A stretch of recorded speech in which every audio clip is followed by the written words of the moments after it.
Hey guys, good evening one and all, and welcome to the video. My name is Saumil Shah. In this video, I'll be teaching you how to organize your code into classes, modules.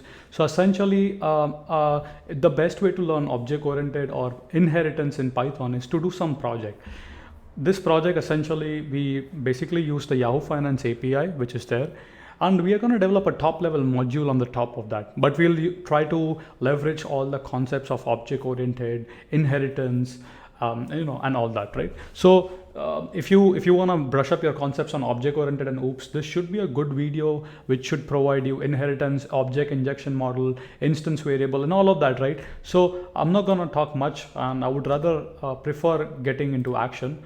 So first thing what you want to define is, first of all, we would like to define all the imports here. And let me collapse this one right here. Hopefully you guys can see the screen. So I have defined all the imports here. If any imports are missing, we would print a message, and we would like to stop the code execution right here.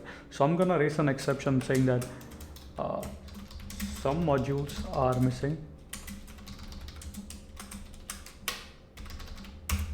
Right, and we'll print that exception right here. So essentially the code would stop right there. Oh, sorry for that. So essentially, as I said, this is more on understanding how we are organizing the code, right? So the first thing that I could think of, so since I'm gonna read data, first of all, I need to pass data to this class. So see what's my thought process here, okay? So essentially I will create a class called main. So I would pass this settings, right? And this settings would essentially propagate to all the subcomponents and stuff like that. So this is my thought process, as I said. So we'll create a class called settings, and or whatever you want to call method settings, because this is essentially a configuration, right? So let's call configuration. Let's inherit from object. There's a spelling mistake. Okay, configuration, and then let's define this is a constructor, right? And then we'll define settings here. So essentially we would pass this settings in the configuration class, right? And now just see my thought process, how I'm starting to build this, right? Now I know that, right? Now I would have, so since I want to read the stocks, right, from using this library, so I would like to create an interface or interface class. So essentially this class so whenever you inherit, you have to provide the implementation, right? That's the job of an abstract class, right? I mean, you must have studied during your engineering or undergrad or stuff like that. So let me create an abstract class. All right, so we'll create it here. So I'm gonna name this class as stock reader. So so if you inherit from this class, you do have to provide the implementation. Remember, this is an abstract class. That means the implementation is not provided, right? And then what we're gonna do is essentially we'll define a method. So the method name essentially would be, we'll say get stock data as df, right? So and we'll write a nice comments here. This method will return the stock data as a data frame. So we said that this would return that, right? Now I would have a class called we'll say Yahoo Finance or stocks data.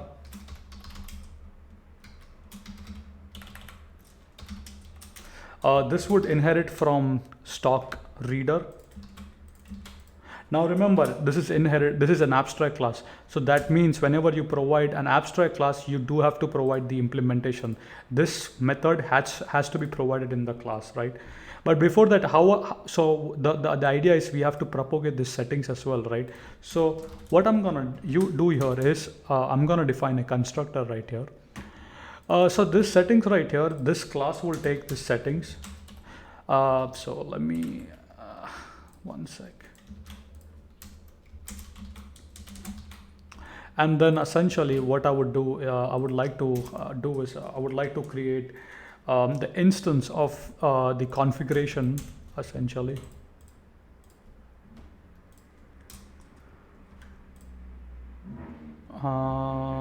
Thinking, because if I do that, yeah, so then I have to pass the instance variable to this one. But let's just, as I said, let's just start writing a scaffold here. Then we'll provide an implementation here. Okay, so this is our stock reader class. Okay, what else do we need, right?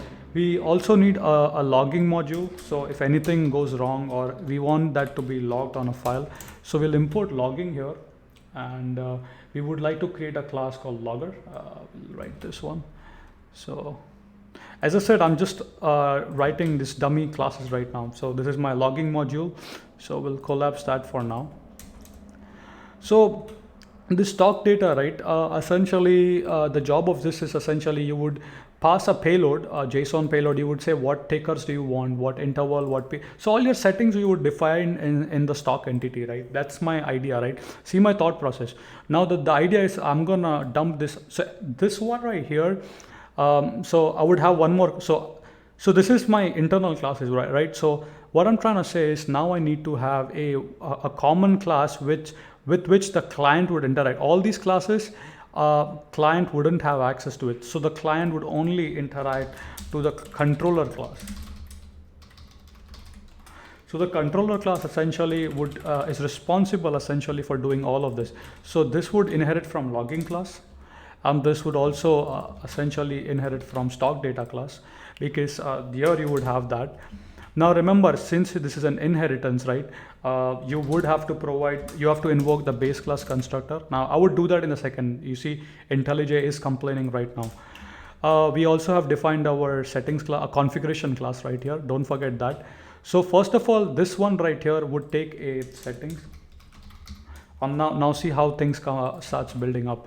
So we'll call self.settings equal to settings, right? Now what you want to do is essentially you want to invoke the base class constructor of logging module. So we can add logging, right? And then also we have a stock data reader class. So essentially this one, right? We call passing the self. So all the base class methods have been invoked. Now essentially my thought process here is the setting class, right? So we'll create an injection model. So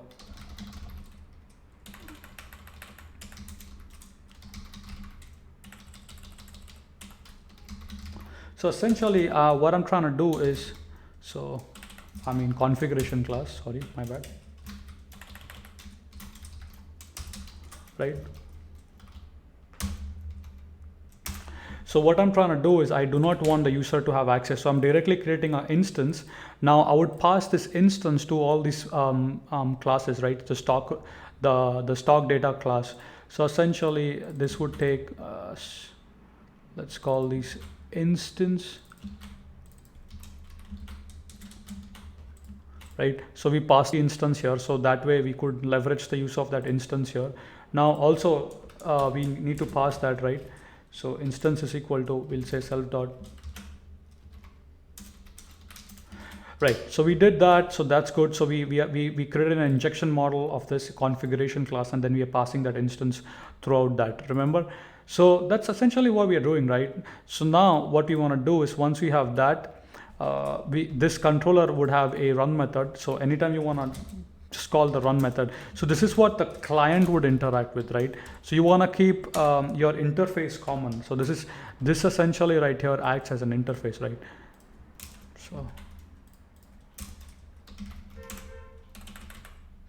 So before that also, what I would also do, I would like to create one more meta class or abstract class. Sorry, my bad, it's an abstract class. This we'll call controller interface. This will also inherit, since it's an abstract, will also inherit from this. And remember, whenever you inherit from an abstract class, you have to provide the implementation in the base class. This is controller is the base class, since we inherited from controller interface. So anyone who looks at the code would essentially look at the interface. Okay, so this guy has a class called controller interface. That means he would have a run method which he needs to override. You see, so you can easily make out, or you can read what a person is just by So you see how I'm breaking things into like small components, right? So that's that. Now we need to still fill up these stock class, right? So essentially right here, what I'm gonna do, remember, this is an instance of settings class, right? So this is not, you won't have directly access to all these. And how would you have access? Well, I'll show you, man. So let me first of all grab this. So here I have to change everything, so don't worry, we'll be changing all these things. Okay, so how would I have access? What do you think? So I'm just asking you, right? So if you say self.instance, would you have access to this stock object? No, the answer is no. So you have to say self.instance, and that's an instance, right? Now you have to access this class, this variable settings. Now you have access, right? Now I can say, hey, from this entity, I would like to grab the stock object, and from that stock object, I would like to grab the ticker object, essentially. And see, if you observe, I'm using the get method, because if you use the square bracket and if a key is not found, it would directly throw an exception right there. So essentially, you know, you want to use a get method whenever you're trying to get a particular key. Seems like it's complaining a little bit. Let me see why. Let me just fill this out. Okay, now it's fine. So period interval. So essentially now this object we'll have access to this object right here. So once we done that, this is my stock class, remember. We also should always think about exception handling, right? So if something went wrong, how would you deliver exception? There's a way to deliver exception. What I usually prefer is I usually like to, this is what I do. So I would like to have a status, and I would say -1, and then I would like to have an error entity object, and inside that I would have messages, and you know, I would log the message right here. This is how I like to usually do stuff. Okay, as I said, up to you. And also what I would, since this, I would also like to inherit this from logging class, so I could add all the logs. So we'll inherit this from logging class. Once you inherit, remember, you have to invoke the base class constructor, right? So we invoke the self method, and I would like to say self dot logger dot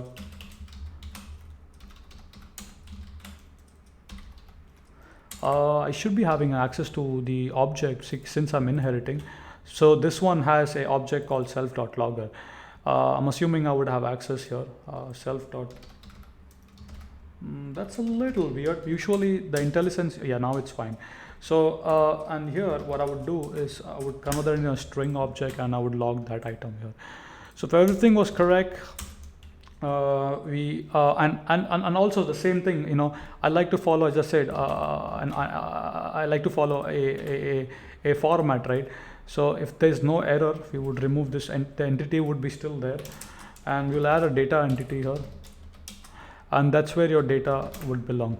This is how I like, as I said, I like to follow a format, right? So now my class is ready.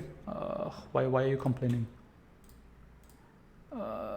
What did I think, yeah, perfect, should be fine.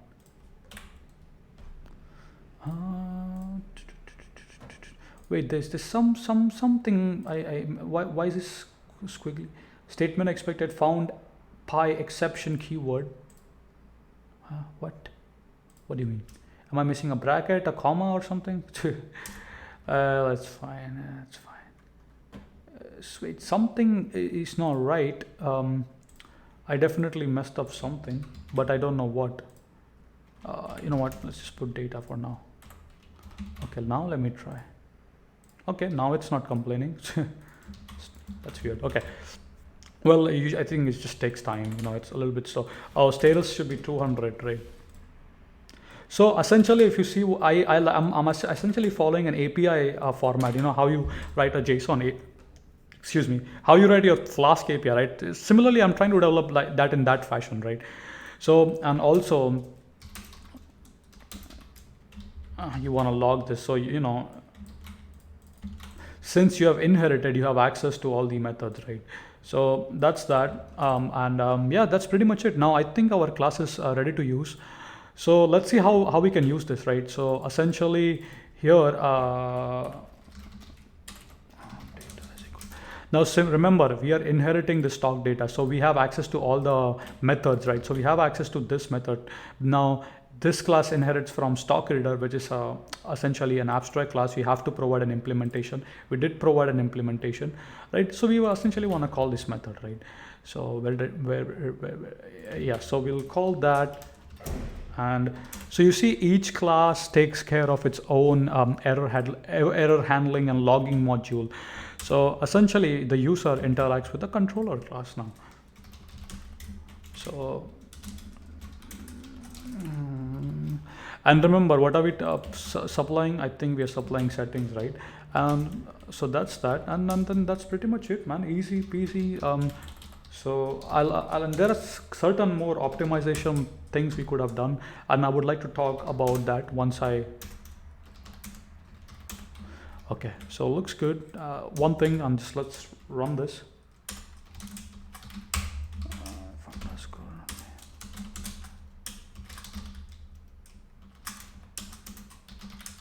I think it's gonna work, man. Yeah, looks beautiful, man. Well-written code, concise. Everything has its own class. So, wait. This is not true. Why is this complaining? Oh, you know why guys is complaining? Because, and I'll tell you why. This logging module has to be on the top of this. So now it knows the definition of this. You see? So yeah, man, it's just your old. You have studied all these object-oriented concepts in high school, right? Essentially, the same thing. So I'm just collapsing everything so I could just read what I've done. Okay, so we have a configuration class that encapsulate the JSON.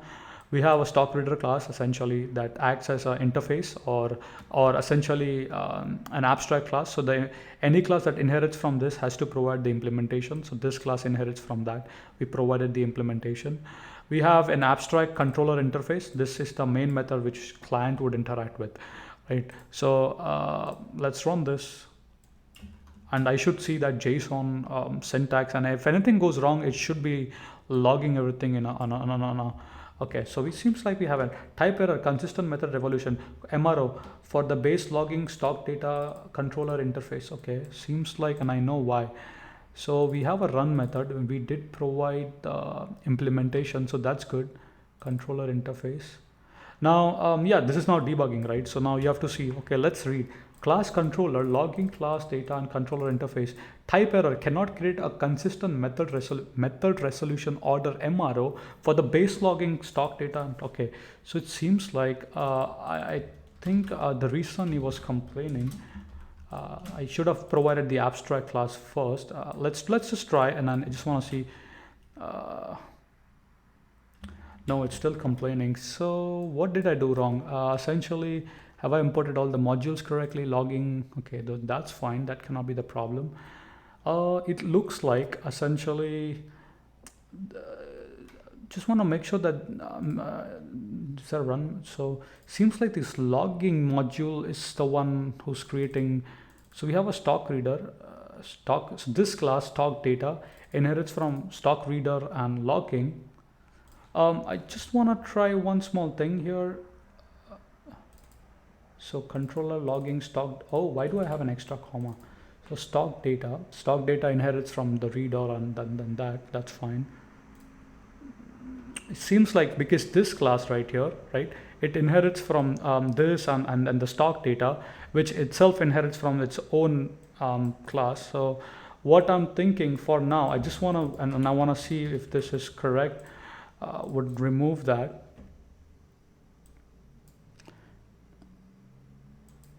So let me see if the culprit is logging module. Usually I think the logging module is the one. Oh, but then I have to shit, because if I remove it, I have to remove from the base class. Yeah, it works fine now. The logging is fine. So I think it's the culprit is the logging module, because I had this problem in the past as well. So let me add this abstract method here, and let's try this again. So it should work fine. You should see, yeah. So it's working fine. So it seems like I messed up something on the logging class. So let me try that again. And the reason I think is because the controller class actually inherits from stock data, which inherits from logging. So since this one inherits from logging, I already have access because I'm also inheriting from stock data. So to be honest, I shouldn't be doing this as well. I should be having access to logging class because controller inherits from stock data inherits from stock reader and logging. So we have access indirectly in this child class, we have access to its parents, right? So this should be fine now. That's the reason he was complaining. And I think we have an extra comma. That's fine. So you see how easily we developed a very nice module, so essentially now whatever stock do you want, or for example SPY, you can change things here easily on the JSON. You don't have to mess up on the code, right? Essentially it's sort of like a microservice way, of doing it. So the idea is break things into classes and modules. And by the way, when we run this, this should also, and I don't know where, yeah, there you go. So that's the log file as well. Every time you run, it would log all the errors and stuff in the logging class. So you see how easily inheritance work. And I just want to review everyone's concept because I think I went a little fast. Let me collapse everything, and I'm just gonna explain a little bit about all these classes. This one, and this one. Okay, so now let's read in English and just understand. Configuration class, stock reader class, logging class, stock data class, controller interface, controller class. So the controller class inherits from controller interface. That means since you inherit from this, you have to provide the implementation of a function run. So we did provide the implementation. Inherits from class stock data. This is this one. Stock data inherits from stock reader, which is again abstract class. So you have to provide a implementation of this class. Inherits from a logging class, so you can have access to all the logging module. Now once you have that, remember this is the function, right, we want to call. So since we inherited that in the controller class, we have access to all the methods and attributes of the parent. So we just calling the parent. Each class takes care of its own error handling modules. So we did that. Now something I would like to show or teach you here is, and we also encapsulated the JSON in an object, and we essentially passing object throughout that. You see self.instance configuration, and then we pass that throughout the child or the components, right? So that's that, right? Couple of things I would like to show you, or like maybe educate you, I would say. So there's something called as slots.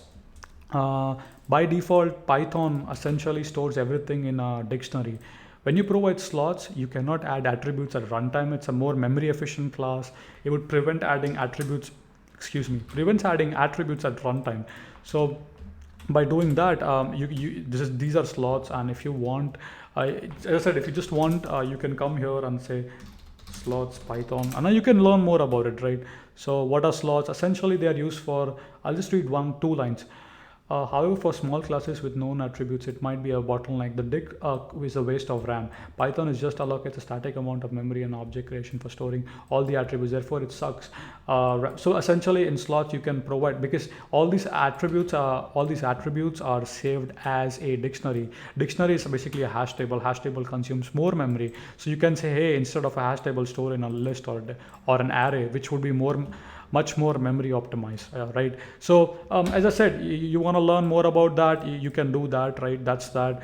Now one more thing I would like to say. Now you observe that this run method, we are not passing anything. So essentially we could decorate this as a property decorator. Property decorator means you could access this as like this. You don't have to provide the round brackets essentially. So just .run, and then it would still work fine, right? So these are a couple of the things you could have done, or that you could do. So still you can get all the stock data, does the logging module, has error handling modules built into that. So you see, nice project, about 10-20 minutes. This is how you write classes, object, inheritance. Hope you have enjoyed it, man. And if you think you enjoyed this, let me know. I can create more tutorials like this. I have done a lot of object oriented, right? So I would love to do more. I can actually show you also about enums and stuff like that, when to exactly use that, right? So thank you so much for watching. Hope you have enjoyed it. If you did enjoy, let me know in the comment section. And Until then, keep smiling, keep coding, stay motivated, and we'll see you guys in the upcoming next video. Code is in the description as well. Okay, so take care, guys.